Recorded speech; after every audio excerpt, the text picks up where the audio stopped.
Welcome to an exciting episode of the Gain Momentum podcast. I'm joined today by Alex Khajavi.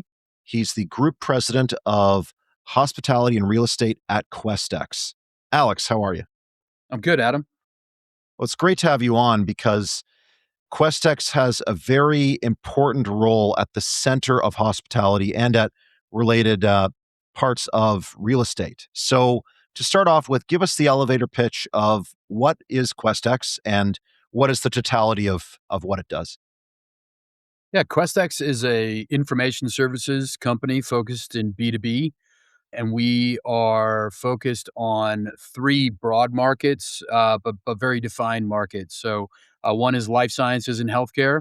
The other is experiential technology, and then is the broad market, what we call living, with the submarkets of hospitality and real estate as a part of that. And essentially, we do the same thing across all of those markets. We connect and inform buyers and sellers, the professionals that work in those industries. So we'll provide research, information, editorial news, and then ultimately we're trying to drive those buyers and sellers to our live events so that they can, engage, network, learn from each other, and ultimately drive that market forward.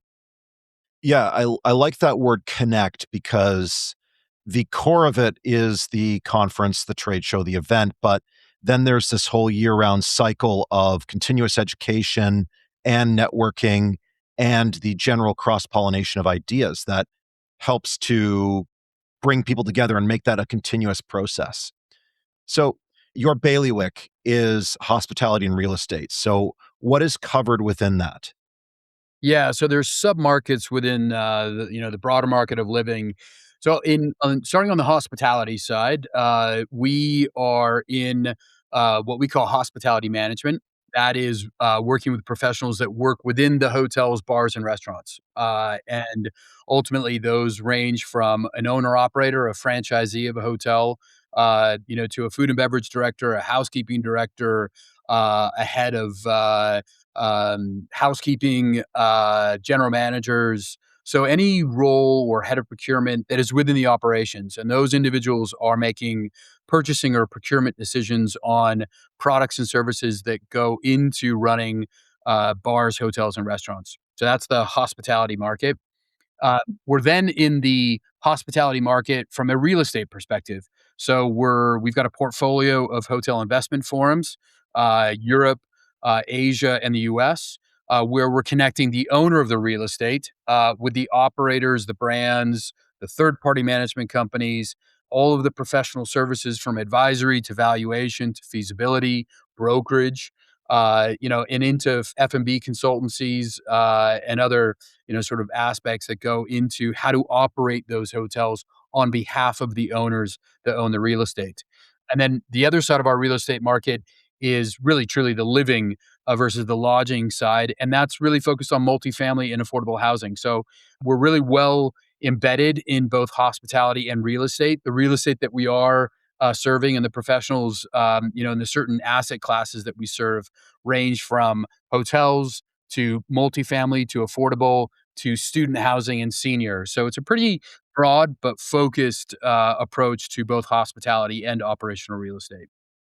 And it makes sense to have that mix because we are seeing a lot more mixed use cases. This is a hotel podcast, but we are seeing a lot more mixed use, whether it's hotel plus commercial hotel plus multifamily via branded residence or otherwise, and even certain categories of hotels cross over into student housing and senior living. So, yeah, bringing that all together is monumental. Yeah, I mean, it's really what we're so excited about. We've been deeply immersed in really the more the hotel investment side for the last 25 years. And it was really only last year where we acquired a portfolio of multifamily and affordable housing. Um, Both of those asset classes are, frankly, dominant asset classes within the overall commercial real estate market. Each of them have their own sort of tailwind dynamics. I mean, residential Housing is, at a huge undersupply in most major markets and certainly most cities in the U.S., but also in Europe, Asia, and other parts of the world. So, in and of themselves, just sticking within those asset classes is a huge amount of demand, and undersupply, and just a massively fragmented market with a lot of opportunities in and of themselves. But to your point, one of the things that we're truly excited about is that we're seeing a blending of the asset classes. So multifamily, particularly, the younger generation is not just looking for an apartment to rent, and it's a monthly lease that you pay, or rent to the landlord, but they're looking for amenities. They're looking for co-working, co-living. They're looking for a gym. They're looking for a cafe. They're looking certainly for wellness. They're looking for concierge-like services, depending on what part of the market you're in, and all of those are what hotels do on a daily basis. So the service and the amenitization and the hospitality component is finding its way more and more into the multifamily asset class. And so, to your point, you're also seeing hotels take on longer extended stays, service apartments, hostels to a certain point. You're seeing mixed use, particularly in some of the emerging markets like Asia, where you'll find a high rise tower, where the first 15 floors, the street plate is retail. You then have floor 1 through 15 as a hotel. You then have student housing at the top, senior living in the penthouse, or maybe.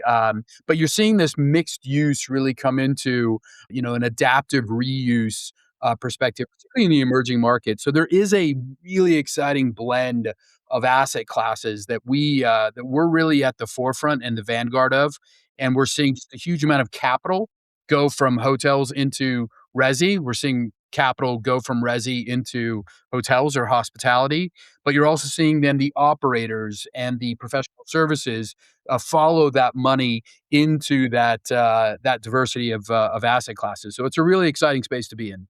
Yeah. I love that you use the term amenitization. That realistically, you could do a Google search that didn't really exist as a word 3 years ago, 5 years ago. And now everything is about amenitization. So my follow-up question, without going too far into the weeds of your silver ball, but why now for amenitization? Why is this blend happening now full steam in 2025, 2026 and not 2016 or 15? Yeah, I mean, I think like any market, markets in and of themselves go through maturation, so they mature, but they also go through life cycles. But at the end of the day, is a customer, and so even though we're a B2B platform, meaning we're connecting professionals and businesses within the markets in which we serve, at the end of the day, there is an end customer, and that could be a B2C at some point. And in the markets that we serve, there is an end user. Could be an individual renting an apartment, could be a student, going to university for the first time, could be, an active living, a senior, that's looking to move out of a single family home into, one of these asset classes. So for us, it really comes from the end market. We are a omni-channel 365-day engagement platform. So we have 6 million records, individual records of professionals that work in each of the industries in which we serve. We publish every day. We produce news. We've got newsrooms that are constantly talking and tracking the professionals in the industries in which we serve. And then we're monitoring their engagement, what stories they read, what sessions they participated, what research they downloaded. That gives us a huge wealth of information, not just once a year because we see them in New York at the New York Hospitality Investment Forum, but we see them every day on our sites, opening our newsletters, engaging with our evergreen research or content. And some of the things that we've noticed, and started noticing them really, in 21, 22, was that two things to specifically answer your question, Adam. One is that investors, institutional investors, were engaging more with how to run hotels more profitably. Um, And what we've seen is that is somewhat of an indication of, supply chain issues, inflation, labor issues. But there's a huge challenge. It's much harder to run a hotel profitably today than what it was just 5 years ago or 10 years ago. So institutional capital, as well as franchisees, which are often owning and operating that hotel asset on behalf of a brand, they are much more engaged in how to drive value or net operating income from the operations of that hotel versus what was sort of 15, 20 years ago or less. I'm just going to sit back and let the real estate appreciate, but let somebody else operate this hotel on my behalf. So that was sort of data point number one, which we absolutely got that data, captured that data, and extrapolated that insight based off of our ability to engage with the audience 365 days a year and understand what their behaviors were, what their interests were, and really then turning that into an intention. And then the second one is that we are seeing just a huge amount of transformation in that capital that was only dedicated to resi is now allocating more funds to hospitality. And some of that is just based off of very nature of what hospitality allows for an operating business to do. You can reprice on a daily basis. You can really kind of capture market trends, consumer demand. So it is as capital chases yield, hospitality, and I would include residential in there, is a value add dominant strategy rather than core. So you're buying not just the existing asset within its existing framework of how it does business, but you're buying into the value creation that's left undone. And that capital is chasing that value add. That's where the yield comes from is by driving alpha or sweating the asset by operating it better. And that really for us as a platform that at the end of the day we inform and we connect, that means that there's a lot of regeneration, there's a lot of investment, there's a lot of new technologies and a lot of products and services that are coming into this marketplace. That's driving a lot of market movement. That's good for us. The professionals in the industry need to constantly, to your point, Adam, stay educated, stay up to date, know what the trend lines are, know where the challenges are, understand best cases or lessons learned. So really, that capital allocation, that appreciation by capital to create value within their assets through operating the business better. All of that is demands more and better education. It demands connectivity, and at the end of the day, that's the business we're in. So we're just catering to that demand. Yeah, it's almost like the data that you have from your engagement is a leading market indicator in terms of where things are going.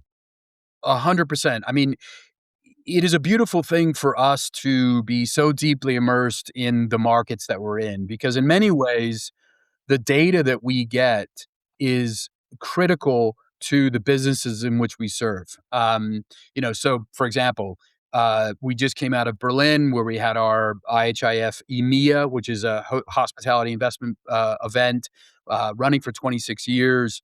We do a quarterly survey of the world's top 100 investors from our investor council.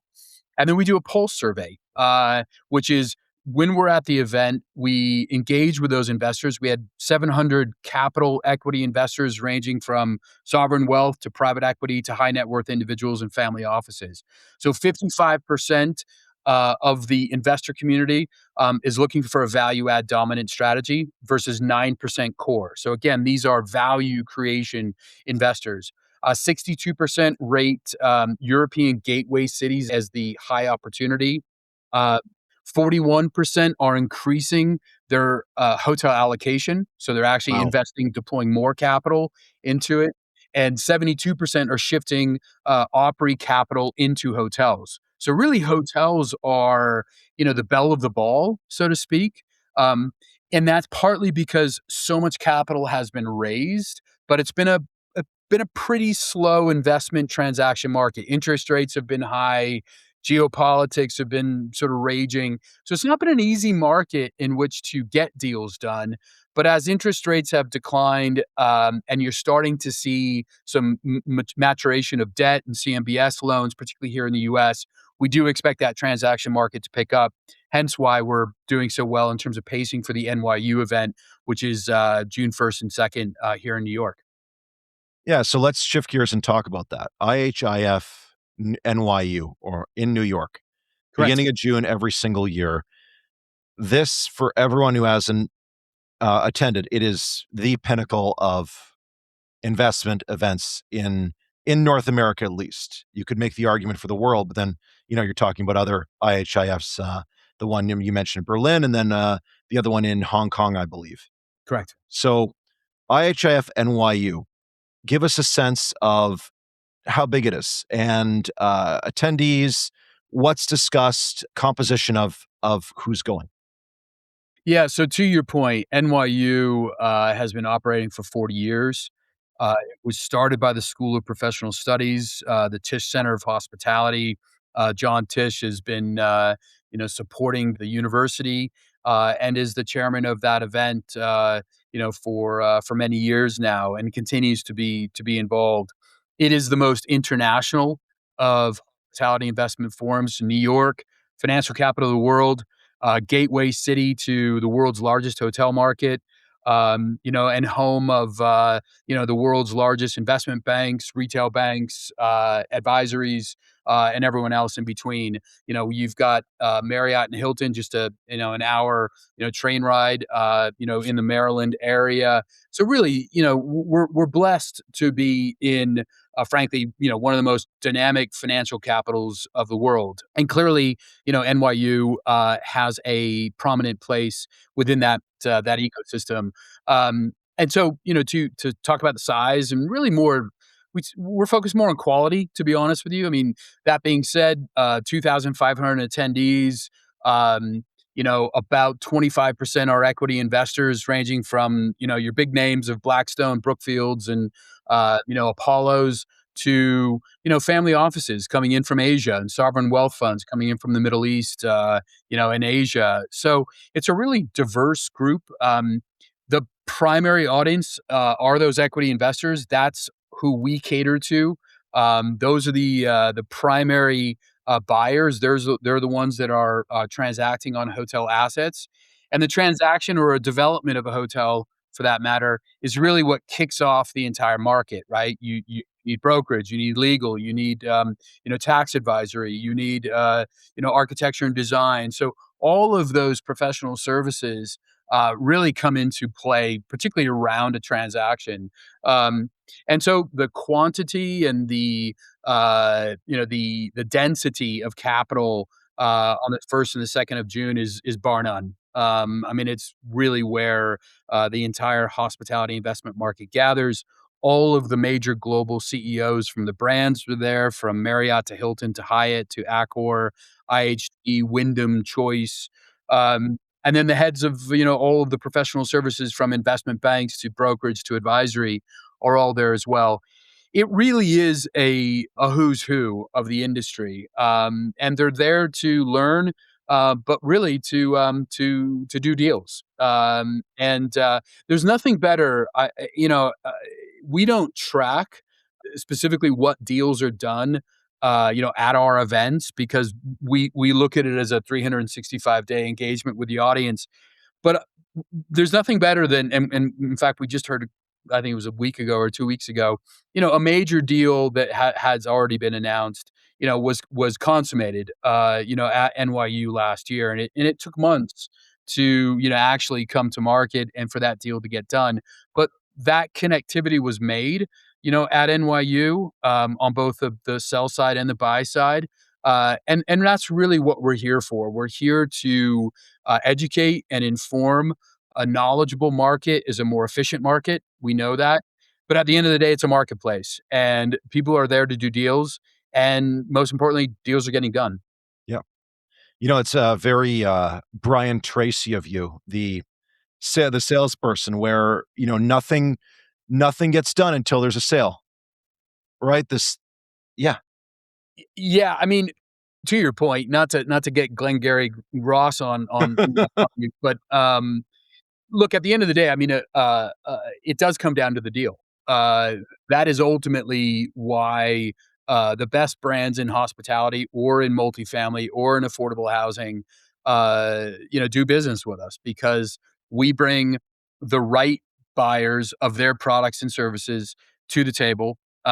We do it in a very high quality way. We're highly curated in making sure that they're getting the meetings they want and that deals are happening. We can't influence interest rates. We can't influence geopolitics or the macro economy for that matter. But this is the world's largest industry. And if COVID taught us anything, is that people are going to travel. Um, and therefore, in a volatile market like it is now, actually running a hotel where you can reprice on a nightly basis, you can quickly sort of adapt to trends and customer demands. That's a good place to be. There's value creation, as we talked about a few minutes ago, in that asset class. And so, to a certain extent, despite the macro economy, there's a huge amount of capital coming into the space, and Questex is benefiting from that. But we're also very pleased to be able to inform and connect the right professionals in this part of the market.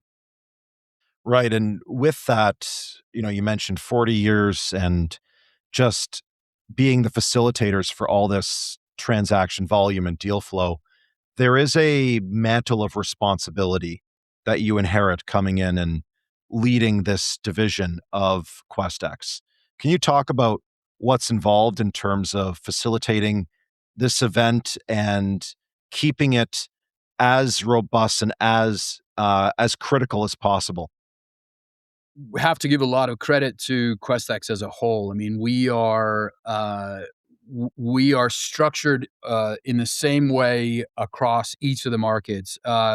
So in the markets, we have sales, marketing, content that are deeply embedded in their respective markets. They, in many cases, have decades of experience in relationships, and they're building the strategy. They're understanding what the challenges, needs, and wants of the buyers are, and then they're effectively creating experiences, products, marketing services, lead gen, promotional awareness opportunities for the sellers in that market to effectively inform and connect with their buyers. So, that is and that's the same in, US housing or living as it is in beauty and wellness, as it is in life sciences and healthcare. We have incredible talent in each of the markets in which we serve. Then each of those market teams sit on what we call the centers of excellence. And that's really the engine that drives the Questex company as a whole. And in there lies audience. So we have 6 million individual records. We're consistently engaging with those records. We know it's fresh. We know they're engaged. We know, where they work, what they read, what sessions they engage with. And we're constantly capturing that data. We have performance marketing. So, we are a world-class marketing organization that can help our customers connect to the buyers in each of our audiences. Everybody's different. Somebody might need, promotional or awareness around a product roadmap that's coming out next year. Somebody may want deeper down absolute lead generation and lead scoring from a highly small but defined cohort. Others are trying to target resellers in their respective space. And again, that strategy is sorted and extrapolated by the market. It's then we in the market work with our COE to determine how can we serve that market better. And then, of course, we've got event operations. We are probably one of the best in operating, whether it be a small boardroom meeting at a JP Morgan breakfast in San Francisco to, a trade show of 40,000, beauty and wellness operators. So we have this talent that is functional in across audience, martech, performance marketing, event operations, and then we have the markets, which are verticals, which sit on top of that foundation of functional expertise. And so, really, that's the success is our structure.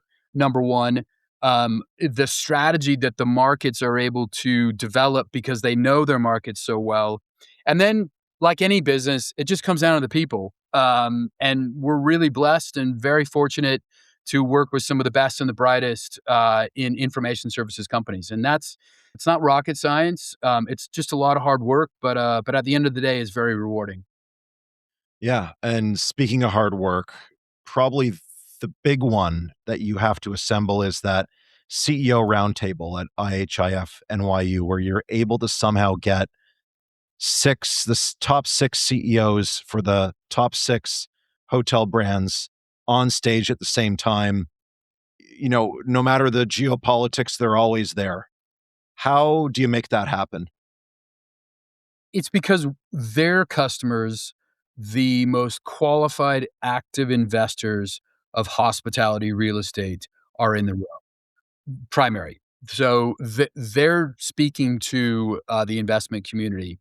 We also have over 100 international press and media there, ranging from CNBC, where we've got Sarah Eisen on from Squawk Box, that comes up and moderates the CEO panel. So in many ways, it is also the opportunity for them to discuss, their strategies. What are they doing from a global perspective? Where do they see their opportunities in terms of future growth for their respective businesses? And that's hugely important to publicly traded companies. Um, and then at the end of the day, it's hospitality. For the most part, and I would say overwhelmingly, the people that work in hospitality are some of the most gracious, open, sincere, creative, and happy to share their opinions because they're well traveled, they're well educated. They work up and down from strategy into the operations of delivering an incredible experience that it's really interesting, right? I mean, I'm biased. I love the hospitality industry, but it's not a static industry. It's constantly changing. It's highly fragmented. It ranges from understanding macroeconomics and geopolitics to being able to read a P&L, to doing the daily ledger, to what are the customer trends that are changing how hotels are built or designed or operated. So there is no end to what we could talk about. And honestly, the professionals in the hospitality industry are really some of the most interesting people that I think are out there. So it's really not hard from that respect. Yeah, I love how they can all speak so eloquently up on stage and, even drilling down to specific opportunities or experiences they had, whether it's in some emerging market in the States like Utah or even to Nepal or Yeah. something like that. And meanwhile, all I'm thinking of is their loyalty status on all the airlines. That's what I'm just thinking about because clearly they're just traveling all the time across the world. I would venture to say a few of them are not on a commercial airline with you. Right, yeah. So, but yeah, I mean, to their credit, I'm always just absolutely impressed by, somebody just got back from India and they're on stage and they're holding, 12 hours of meetings and doing a press conference, or going down to Wall Street and doing an interview on CNBC. I mean, these are some of the hardest working, most I think passionate people for what they do, and it runs not just from the CEOs of the brands, but it really runs across the industry. We're very proud and privileged to be able to serve the industry. Yeah, and, right now, for context, we're recording on April 21st, 2026, and we've sort of mentioned the term geopolitics. But, the supply chain, second order, third order for fuel shortages around the world is hitting markets very asymmetrically, particularly with some islands now facing jet fuel shortages where they physically can't get guests to the islands. And a year ago, some emerging markets may now look shaky over the short term. So, how has the current geopolitical event impacted your role at Questex and just the facilitation of this event? It's been a roller coaster ride, right? It feels like every day is a new news announcement, or it's just been one thing after another, which a very active investor said to me a few months ago, we can pencil in risk. In fact, that's our expertise. We can model it. We'll pencil it in. We'll discount it. And we'll come up with an IRR as to how that risk impacts future valuations and performance. What they cannot pencil in is uncertainty and volatility, and that's the world that we've been living in for the last 2 years. So in some sense, that's been very hard, and that has put a damper on, the transaction and the development market, in addition to, monetary policy and, the cost of capital and so forth. Um, that being said, at the same time, though, it's not even around the world. The U.S. is fortunate in that we have 350 million Americans. That is a large domestic market. We've got oceans on both side of us. Um, and so, that whether it be the conflict around the world or it be the energy, requirements and supply, in many ways, the United States is so fortunate that we just don't feel those to the extent that emerging markets do, or even Europe, for that matter, from an energy perspective. The other thing is we're a robust economy, and we're a diverse economy. Tourism and hospitality, particularly international, has taken a hit over the last 18 months. So that's certainly been felt. I think the World Cup is going to be a real proxy for what the international markets are perceiving of the U.S. at this time. Um, but to your point, when you go into emerging markets, Maldives, right? Over 50% of their GDP is tourism and hospitality dependent. Even France. But you get many countries where, tourism and hospitality represents 10% of their GDP. So when that drops by, even 50 basis points or, let alone, 10 percentage points in terms of incoming arrivals and expenditures, which it is, in some cases, that has a direct material impact on the economy as a whole in those countries. You brought up the point about aviation. I mean, I was just reading this morning, in fact, that an airline to the Maldives has basically canceled all of its flights, for the foreseeable future because of the cost of jet fuel.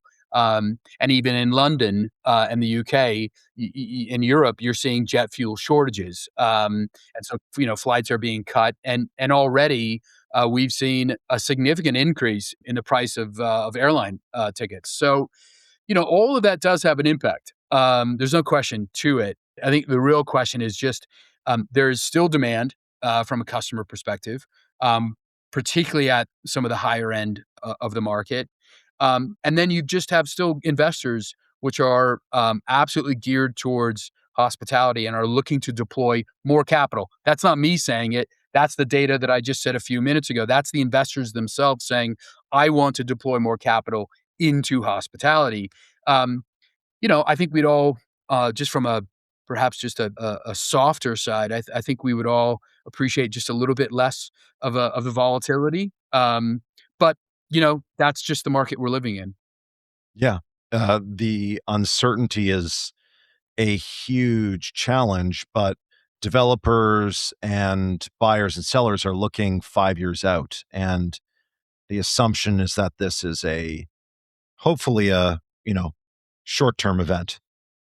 I mean, look, COVID was the proxy. I know I said it a few minutes ago, but if there was ever a time when and Bill Gates himself, prognosticated that 50% of business travel would never come back. Well, that was absolutely proven false. By the summer of 2020, you saw people yearning to get out, whether it was domestic travel or international travel, and business travel, corporate travel really has come back over the last couple of years. At the end of the day, despite, the great technology that we're using right now, the ability to, see each other and speak with one another, despite being, thousands of miles away from one another, that is absolutely useful. It's practical. And it certainly has supported business that you don't have to always travel. But if you're going to get a deal done, regardless of the size of that deal, but particularly more of the higher end deals in which are the markets that we serve, you're going to have to build a relationship. And those relationships in business only happen face to face. Yeah, I mean, all these digital screens, everything with video, we could all work remote from our houses and just, e-DocuSign everything, but this is really proving that despite all these innovations from technology and however much we blend or augment our events, it really is that time spent face to face. So, what other ways is Questex innovating its events to really augment that in person? Yeah, we there's a few things, and that's the beauty of what we do is we're always innovating. Sometimes at the edges, and sometimes directly at the core. One of the things that we are doing is doing more one-to-one matchmaking. We call it Q Connect. Um, we have certain events which are purely based off of matchmaking. I mean, that's the whole format. But over the last 3 years, really, we've been incorporating that event format as a product directly into our conferences and some of our exhibition shows.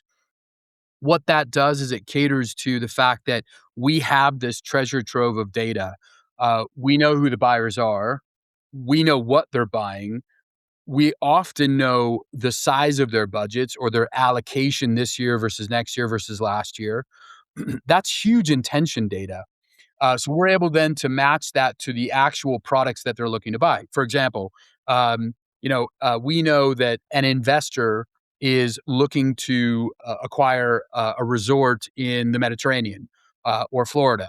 We know on the sell side that a broker, represents or has a mandate or a portfolio of properties that fit that sort of general, requirements. A resort, in Florida, a 3-star that the investor may be looking to upscale to 4 or 5-star. That that data is hugely valuable to the market. So we're implementing more matchmaking at our events. Some people don't want it. They're quite qualified, sort of making their own meetings, which is absolutely fine. But that's one of the ones that we're most excited about with Q Connect is that bespoke but at scale matchmaking between buyers and sellers with intent. So that's kind of one. And then the second one is we are in what we call an omni-channel business. We're publishing every day, and what we know is that content and thought leadership is really what drives leads, and you're able to score the quality of those leads based off of the content that they engage with. And so we produce white papers, we do webinars, we do small boardroom meetings led either by an editor or led by, in some cases, the market leader of the markets that we're in. And those become part listening exercises for a brand that's looking to sell into that community or that market. But it also becomes really high value networking with the seniority of the people that we're able to get in the room. And that is really the power of what we do. I mean, we can get CEOs around a room together to talk about labor or technology, and getting a technology provider or a headhunter recruiting one of the big agencies in that room, not to sell, not to pitch, but really to be a part of that conversation is something that we have often just sort of taken for granted, right? It's just what we do. But we do it off of the strength of our brands, and we do it off the strength of our understanding of the markets in which we serve. So, helping brands do that at scale in the markets which we serve is another thing we're really excited about. And then the third one, because I could probably go all day on the things that we're excited about, is we've realized that the sessions that we have at our events are often the anchor for networking. So, for example, a session on distribution or revenue management. How can a hotel balance its marketing channels, its distribution channels? What are the allocation? How do you ensure that you're offering the right price to the right person at the right time using that distribution mix or that channel mix? That's a really important topic. On the residential side, how do you work with leasing agents, right? I mean, how do you ensure that you're going after the right customer for a multifamily or for affordable housing, for that matter? How do you finance these projects? Well, if there's 75 people in that session, we are now adding 30 minutes or 45 minutes that the session ends, and then the speakers actually go around a round table, either in that same room or an adjacent room, and then they have a deeper conversation. So it's not just, I speak to you and you listen, but it's I speak or we speak, we share our expertise, we debate, we go deeper around these topics, but then we actually allow for the audience in the room to be in the conversation, and that becomes kind of part networking and part education. And that's something we've seen a lot of success with over the last several months, and we're going to continue doing it in NYU and our other events across the portfolio. That's a very interesting format change because I'm seeing a lot of other events. They're getting these shorter, snappier panels, keynotes, etc., and then you cram in 20 per day. But it looks like this is slower and more of a deep dive to really drill a specific topic home. Yeah, people, a conversation is two ways, right? And people don't want to be talked to only.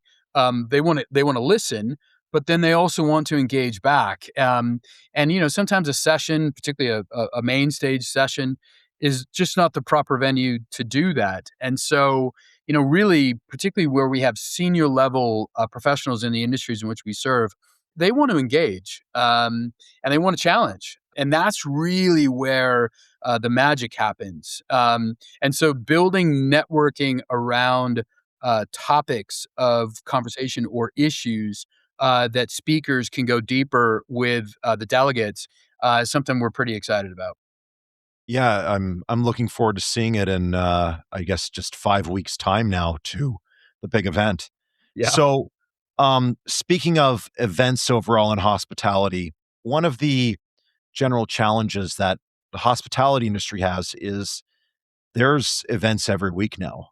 You could be traveling for 50 50 weeks out of 52 every year, except for the holiday season, and hit a different event on different continents. So there's becoming a lot of noise, a lot of confusion, a lot of exhaustion. How do you help clarify everything for the audience that is hotel experts, executives, etc.? Yeah. Well, at the risk of an occupational hazard, I'll be the first.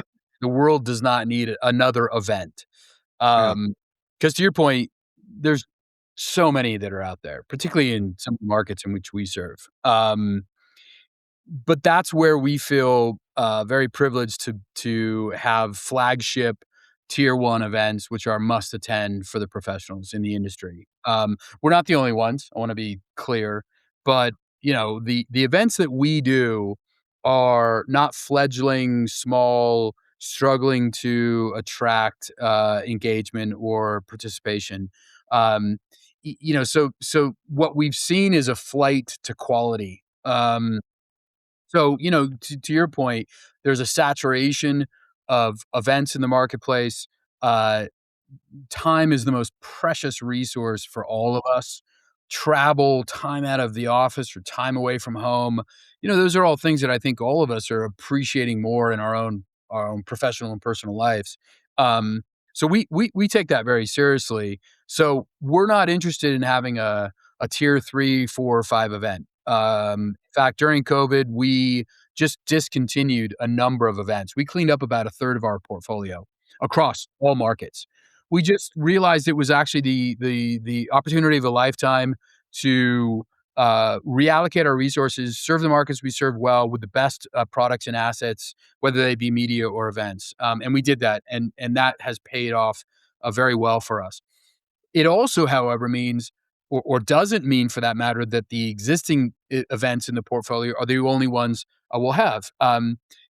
Last week we launched Stream TV, which is a market which my colleague runs, and it was in Portugal. It was an incredibly successful launch, which is I would argue is immediately a tier 1 or tier 2 event within the respective market it serves.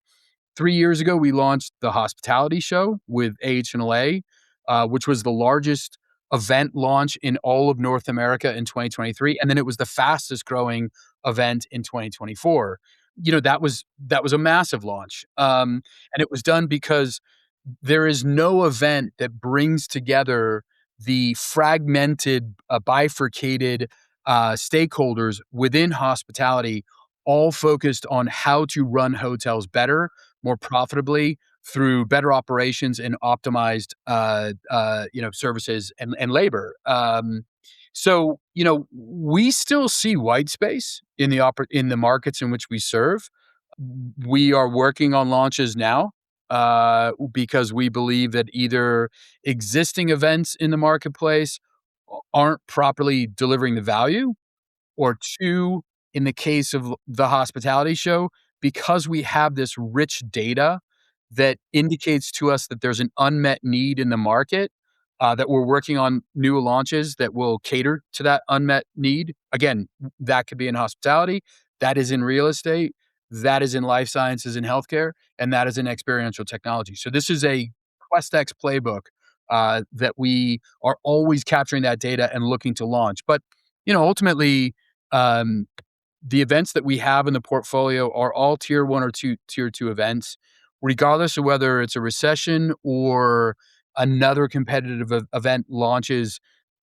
We know that there will always be the preference, that you're gonna be in New York on the 1st and 2nd of June, because that's where the best and the brightest of the industry are. And if you wanna consider yourself a player, one of what I would say is sort of top tier, uh, brand or business within that sector, you've gotta be there. I love that you use the term flight to quality because, of course, that term is typically derived in investment circles and stock portfolios and flight to safety, flight to quality as it looks at asset classes, and particularly in times of uncertainty, that's when there's a flight to quality as well. So it's amazing to see that that is also dovetailing a lot of greater macro trends as well. And it goes back to the issue around, what are we doing, different, and how are we innovating? We don't take it for granted. Just because you're number 1 today doesn't mean you're not gonna be number 2, next season, and then you're gonna fall out of the Premier League and get relegated, like Tottenham. Sorry, that was a inside joke to somebody that I'm with. Yeah, no, we all know the premiership, or at least we should, right? Yeah. So we fight hard, not just to win the league, but to not to get relegated. And that requires innovation, and it requires a lot of hard work, and it requires market expertise and the capability to deliver it. We don't always get it right. Sometimes some of the things we launch or install or innovate, on don't work. That's okay. That's a part of innovation. We're okay with that. As long as we fail fast and we fail cheap, we actually encourage and we celebrate failure. So I think that's part of the culture here that helps us to continuously innovate, to really feel fortunate, that that we are quality. And at the end of the day, that we have trust from the markets which we serve. Because in business, if there is no trust, there is nothing. Um, and our customers really trust us. And sometimes we we dilute that trust because we got something wrong, or we didn't deliver to the level. But they know, and we are absolutely, committed to making it right. And that's a 365-day across the organization. Everyone's hell bent on ensuring that we keep our trust, that we build our trust, and that we be their preferred partner, not just now, but next year and looking ahead. And with that, I think, is really why we've been so successful. Yeah, and to close out here, we're to bring it back full circle to looking ahead based on the rich data that you have on what people are looking at and all those various intense signals that you have. What do you see for the industry, either with this great show coming up, IHIF NYU? What are people going to be talking about, and what should hotels really look out for the year ahead? Yeah. Well, geopolitics will be a big part of the conversation. But actually, the theme of the event is, finding your edge, sharpening your edge, because there is still a wall of money that's out there. And we have the empirical data as well as the qualitative data that shows that even more money is deploying into operational real estate. So the pressure is there to allocate capital. At the same time, we are seeing more transactions come through. We've seen a lot more transactions, some notable transactions in the city, New York, but also all across the US. The other aspect of it, and I was just on a call this morning with an investor from Asia, is that despite all that, and despite all the volatility and all the stuff that's going on, the US is still a preferred a place to park capital and deploy capital into. Um, and so, we have a lot of foreign capital attending NYU next month. That is, not only sitting on a wall of money, but looking to deploy that capital. And they're looking for information on where best to deploy it, how to deploy it, who to deploy it with, how to get those deals done, and then ultimately who is going to operate those assets on their behalf, under which brand. Is it boutique? Is it lifestyle? Is it a soft brand? Um, Luxury has been the belle of the ball for the last 2 years. Um, I think a lot of people, well, I don't think we know, a lot of people are asking how much more runway does it have? There's a lot of focus on luxury, and then branded residential. We've been in that space for a decade now, and I can't tell you, in the last 2 years, it's like it's on everyone's lips. Everyone wants to get into branded resi. Everybody, is coming out with concepts, and it's actually under writing or penciling a lot of the development that is happening here in the U.S. as well as around the world. So we've got a branded resi full day focus, which is attracting a lot of attention from developers, and then the rest of the ecosystem around it.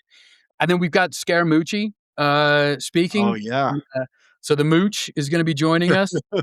He's always just good fun, but just such great insights onto what's happening in the world, and sort of that volatility, and really from a financial lens, how is that going to impact the markets? Which for a financial and investment conference is mission critical to understanding that. So, yeah, we've got a great program. We're pacing about 34% ahead of where we were last year, and the team is really excited. So, yeah, we're looking forward to it. And it will be awesome. You've touched on two huge trends, luxury and branded resi, and those really show no pace of slowing down. But even within that, there's so many little micro trends within that. Within luxury, you have lifestyle, you have urban versus rural, agri luxury. Yeah. You have active senior living. There's some really interesting project, just uh, related to the project, near Times Square. Yeah, there's so much going on. To your point, Adam, that there really is no dearth of topics to focus on. If anything, we have to take our surgical knife and really kind of cut things out because there's only so much time. But yeah, we're it should be an excellent show, and if you're in hospitality, it is the place to be, and we look forward to seeing you there. And at the end of the day, you're in New York. Can't be that bad, right? No, not a bad place to Yeah. be. So to close out here, is there anything, any other things that we didn't touch on or any announcements you'd like to make? Oh man, I'm not at liberty to make any announcements today. What I would say is that it's so nice to see. I think there's a lot of podcasts out there and information, but it's really nice to see hospitality get the recognition from an information perspective. I mean, it's always sort of sometimes treated as just a cottage industry, but it's really the world's largest industry in the world. And so, your podcast and the focus that you've put on the sector, I just think it's very good for the industry as a whole. I think it's good for young professionals that are looking for an industry to be in. I truly believe that hospitality is AI resistant in terms of sort of that job loss fear component that comes across. Not to say that AI won't have a massive impact, but I think it's going to have a positive attribute and impact on the sector. So no, just really love the show, and just delighted to see more focus on the sector and the industry, and much appreciated. Well, it's music to my ears to hear that, these are of value. And a close friend of mine coined the phrase, humans are the new luxury, which is to say, with all this AI stuff that can come into other fields, really, hospitality is at the center of the next economy where, the whole idea of having a heart and delivering, having a service oriented mindset and just being a genuine, soulful person, the classic elements of what hospitality instills in its teams, that can pervade any line of work, from frontline healthcare all the way through to being a bartender, which is also, a bartender is technically also a psychology degree, right? Mine definitely is. And it's another show, but one of the things that you asked about it being exciting is that, we're in life sciences and healthcare. My colleague runs that market. Yeah. They are looking to hospitality to figure out how to, with AI, they don't need all of the labor, going into the back end and the reporting and the diagnostics. And I don't know the industry very well. So as you could tell, so they're looking to hospitality, right? It always used to be that hospitality is looking to other markets to teach us how to do our jobs better. I think with AI, what we're gonna see is that other industries are gonna be looking to hospitality to say, "How do I infuse that hospitality service, that that humanity," to use your language, into my business? Because if AI can do all the back end stuff, really, what's my alpha? My alpha is driving a human to human, highly attentive, sincere, authentic experience, and that's where the premium's going to be. And, that brings us full circle because at the end of the day, investors are likely wise to this, which is then going to drive more capital into the hospitality industry and people looking to make deals happen. So Spot they'll on. want to go to the highest quality events. Spot on. Yeah. Alexi, thank you so much for coming on the show. Adam, my pleasure. Thank you so much. Thanks. Thanks for listening to the Gain Momentum podcast. To stay up to date, make sure to follow or subscribe wherever you get your podcasts. For more information about Gain Advisors, head to gainadvisors.com.